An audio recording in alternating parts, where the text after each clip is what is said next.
함께 보실 하나님 말씀은 신약성경 사도행전 14장입니다. 사도행전 14장 19절에서 28절까지의 말씀을 함께 보겠습니다.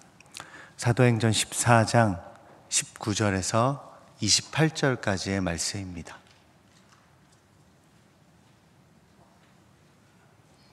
살아계신 하나님의 말씀을 함께 받들어 읽겠습니다. 유대인들이 안디옥과 이고니온에서 와서 무리를 충동하니 그들이 돌로 바울을 쳐서 죽은 줄로 알고 시외로 끌어내치니라. 제자들이 둘러섰을 때에 바울이 일어나 그 성에 들어갔다가 이튿날 바나바와 함께 더베로 가서 복음을 그 성에 전하여 많은 사람을 제자로 삼고 루스드라와 이고니온과 안디옥에 돌아가서 제자들의 마음을 굳게 하여 이 믿음에 머물러 있으라 권하고, 또 우리가 하나님의 나라에 들어가려면 많은 환난을 겪어야 할 것이라 하고, 각 교회에서 장로들을 택하여 금식 기도하며 그들이 믿는 주께 그들을 위탁하고, 비시디아 가운데로 지나서 밤빌리아에 이르러 말씀을 버가에서 전하고 아달리아로 내려가서 거기서 배 타고 안디옥에 이르니, 이곳은 두 사도가 이룬 그 일을 위하여 전에 하나님의 은혜에 부탁하던 곳이라. 그들이 이르러 교회에 모아 하나님이 함께 행하신 모든 일과 이방인들에게 믿음의 문을 여신 것을 보고하고 제자들과 함께 오래 있으니라. 아멘. 오늘 우리가 읽은 말씀은요, 사도 바울의 1차 선교여행의 마지막 부분입니다. 사도행전 14장 초반부터 시작된 이 선교여행은 처음부터 쉽지가 않았습니다. 복음을 전하는 그곳에서 반대하는 무리가 있어 사도 바울과 이 선교팀은 장소를 이동해 가야 했기 때문입니다. 장소를 이동했다라고 표현하지만 도망하여 피할 수밖에 없었던 그런 방해자들이 있었던 겁니다. 주의 복음을 전하는 귀한 사명의 일에 이러한 장애와 방해가 있다는 것은 너무나 안타까운 일이 아닐 수 없습니다. 또 하나님에 대한 원망이나 불평이 들 수도 있습니다. 하나님께서 왜 그냥 내버려 두실까? 하나님의 일을 하고 있는데 왜 하나님이 도와주지 않을까라는 의문이 들기도 하는 상황이었을 겁니다.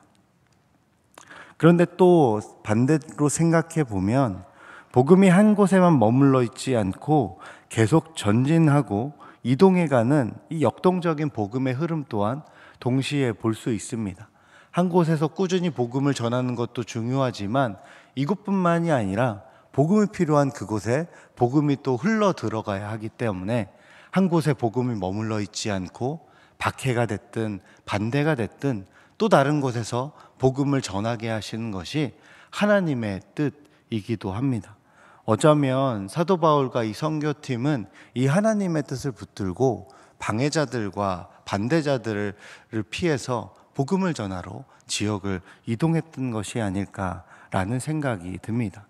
박해, 반대, 어려움일지라도 하나님은 그것을 사용하셔서 하나님의 일을 이루어 가신다라는 것을 동시에 보여주고 있는 것이죠. 사도 바울과 선교팀 일행은 방해자들을 뒤로하고 루스드라와 더베, 이고니온에서 복음을 전하였습니다. 특히 루스드라에서는 우리가 지난 주일에 말씀을 함께 나누었던 것처럼 나면서부터 걷지 못하던 사람을 걷게 하는 기적을 드러내 보이며 많은 사람을 놀랍게 했습니다.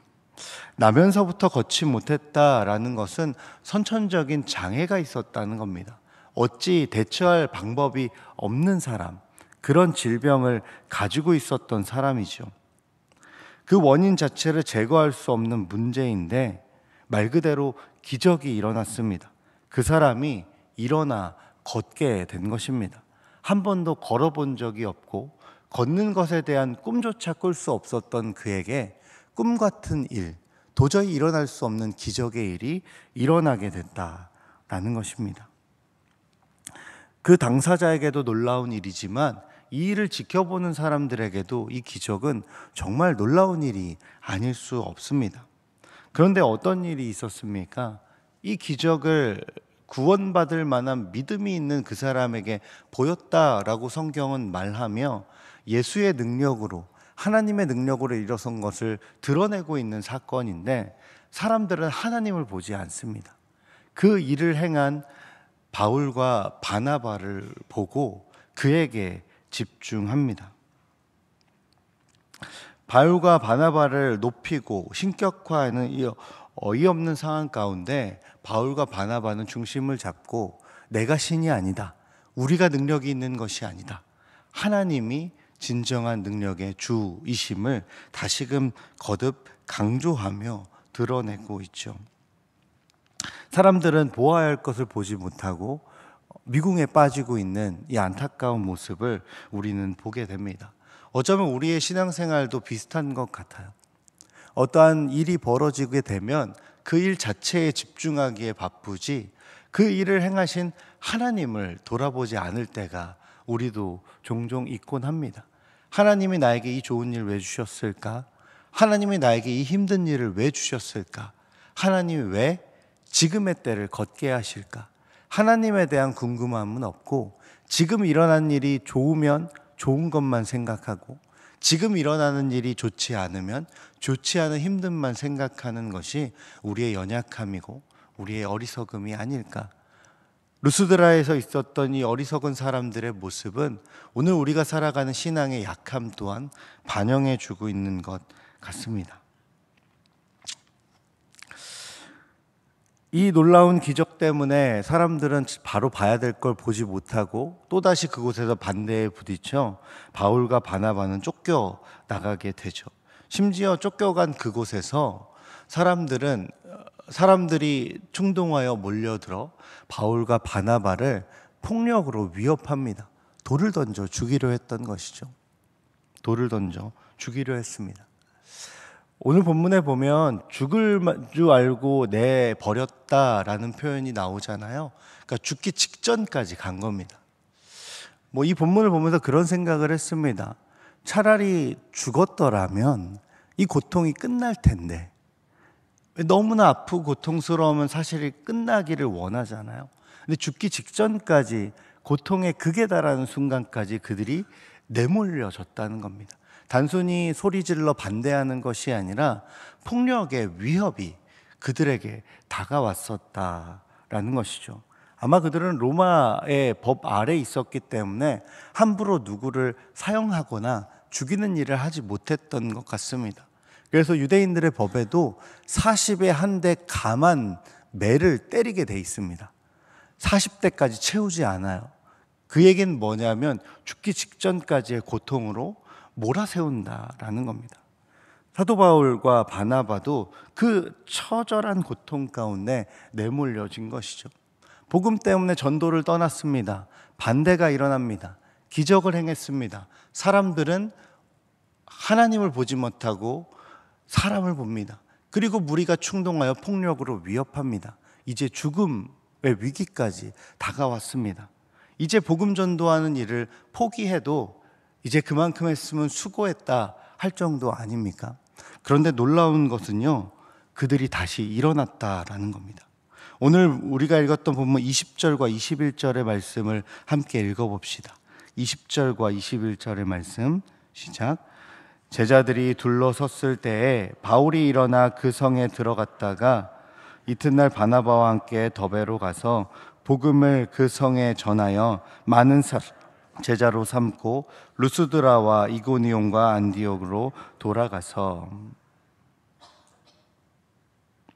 그들은 죽음의 위기에 내던져졌지만 일어났습니다. 다시 일어났습니다. 왜요? 복음을 전하기 위해서, 복음을 땅끝까지 전달하기 위해서 그 사명을 붙잡고 일어났습니다. 복음 전하는 이들이 이렇게 할 수 있는 이유는 하나님 나라를 향한 걸음을 결코 포기할 수 없기 때문입니다. 오늘 본문 22절의 말씀을 한번 읽어봅시다. 22절인데요. 읽어보겠습니다. 제자들의 마음을 굳게 하여 이 믿음에 머물러 있으라 권하고 또 우리가 하나님의 나라에 들어가려면 많은 환난을 겪어야 할 것이라 하고, 바울과 바나바 그 선교팀은 하나님 나라에 대한 소망, 더 쉽게 말하면 천국에 대한 소망과 확신이 있었습니다. 박해와 방해와 죽음의 위협 속에도 복음을 전해야 하는 이유는 그들이 결국 이 거룩한 사명을 감당한 상급으로 얻게 될 하나님이 약속해 주실 천국에 대한 그 소망이 분명했기 때문에 그들은 일어설 수밖에 없었다라는 겁니다. 오늘 본문에서는 하나님 나라에 들어가려면 많은 환난을 겪어야 한다라는 정도로 되어 있지만 새번역 성경을 보면 반드시 많은 환난을 겪어야 한다라고 번역하고 있습니다.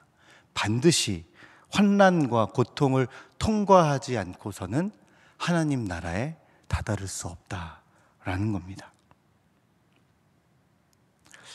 사도 바울은 하나님 나라를 들어가려는 사람에게는 많은 시련과 환난이 필수 코스라는 것을 말해주고 있는 거죠.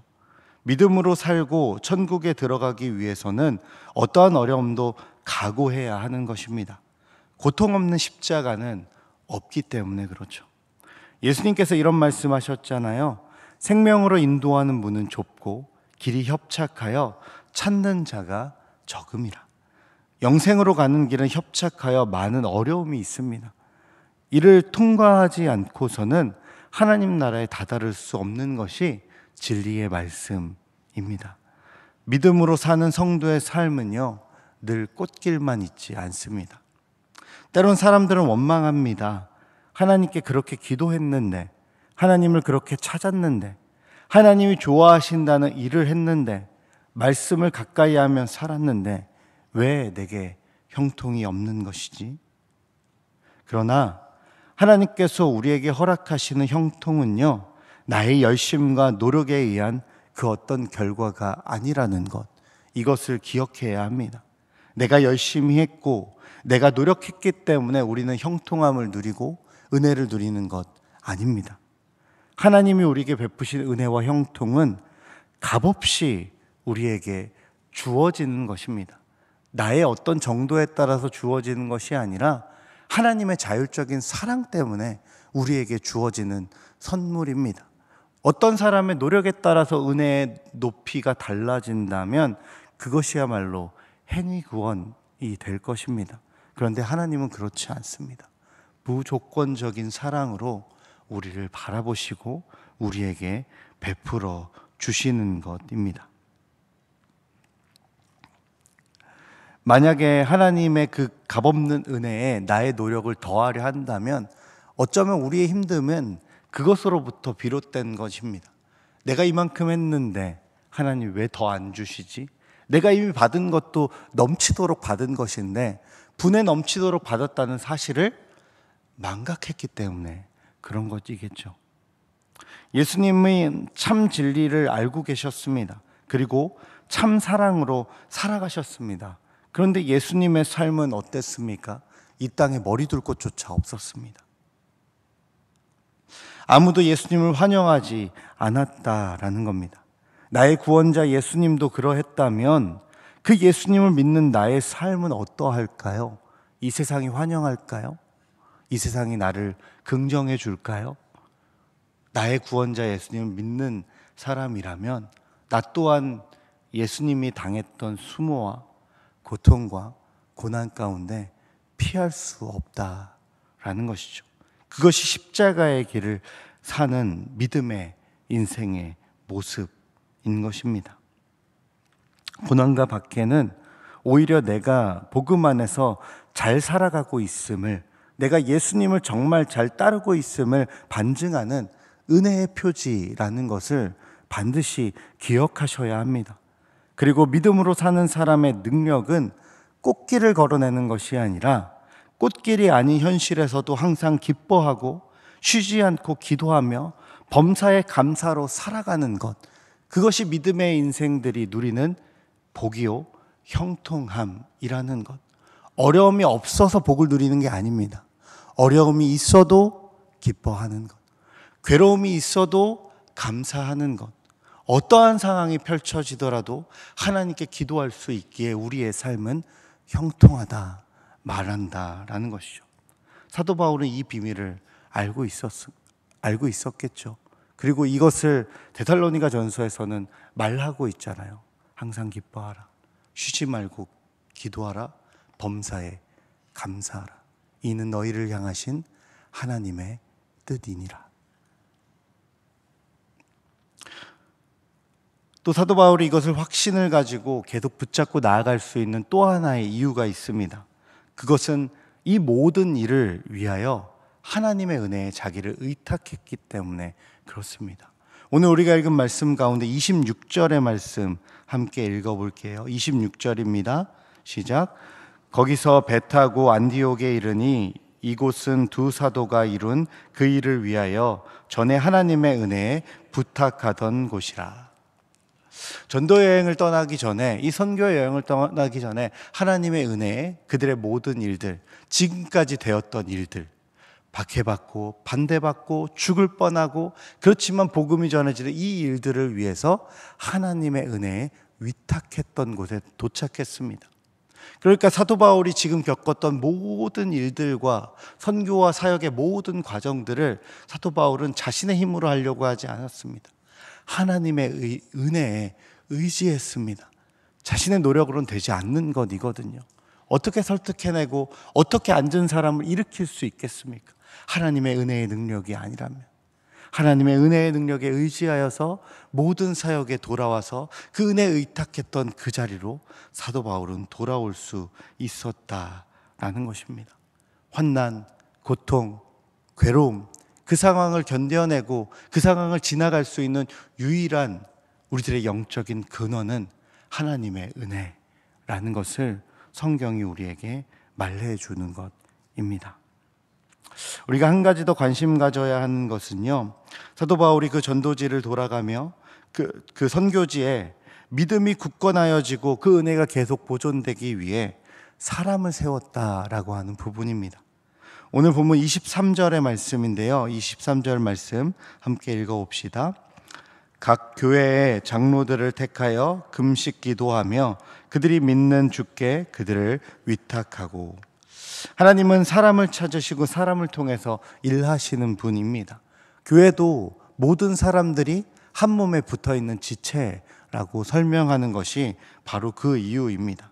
사람이 죄가 많고 사람이 연약하지만 하나님은 어떻게 해서든지 그 연약한 사람을 사용하셔서 하나님 나라를 드러내시는 분이시다라는 것입니다. 각 교회 공동체는요, 믿음의 사람이 하나씩 바로 세워짐으로써 건강해지는 것입니다. 결국 나라는 한 사람이 믿음의 굳건히 서면 우리라는 공동체가 믿음의 굳건히 세워진다라는 것을 우리에게 말해주고 있는 것이죠. 이것이 결국 우리가 겪는 고난과 고통과 아픔을 이겨낼 수 있는 또 다른 힘이 되기도 합니다. 내가 예수님을 따르며 당하는 이 고난이 나 혼자만 겪는 외롭고 쓸쓸한 고난의 길이 아니구나.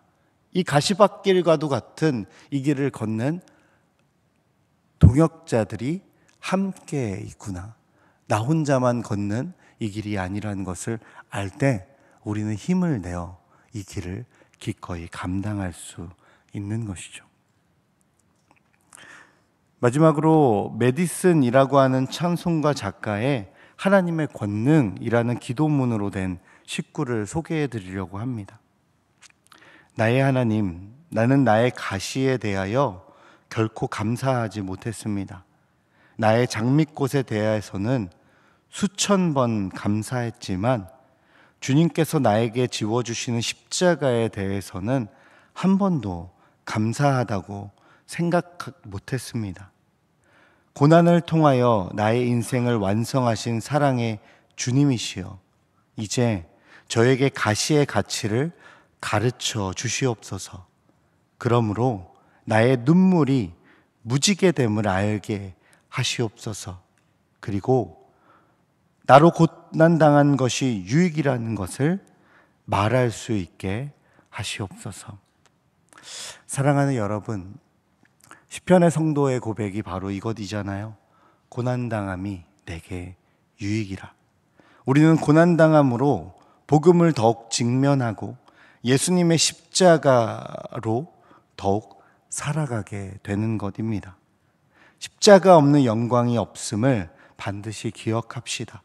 고난 중에 흘리는 우리의 눈물을 무지개로 바꾸시는 하나님 나라의 감격의 날을 기대하며 오늘도 복음의 발걸음을 걸어 나아갑시다. 하나님 나라, 곧 그 새 하늘과 새 땅에는 눈물과 사망과 애통하는 것과 곡하는 것과 아픈 것이 없다 하였습니다. 그리고 그날과 그때에 믿음의 문을 여신 하나님께 감사하며 이 제자들, 꼭 믿음의 사람들과 영원토록 기쁨을 누리게 됩니다. 이것이 오늘을 살아가는 우리의 유일한 참 소망인 줄로 믿습니다. 오늘도 여러 가지 어려움들이 있고 고민들이 있겠지만 하나님 나라의 소망으로 삽시다. 우리에게 예비된 천국 소망을 붙듭시다. 주님께서 형통함의 평강을 부어주실 줄로 믿습니다. 우리 함께 찬송가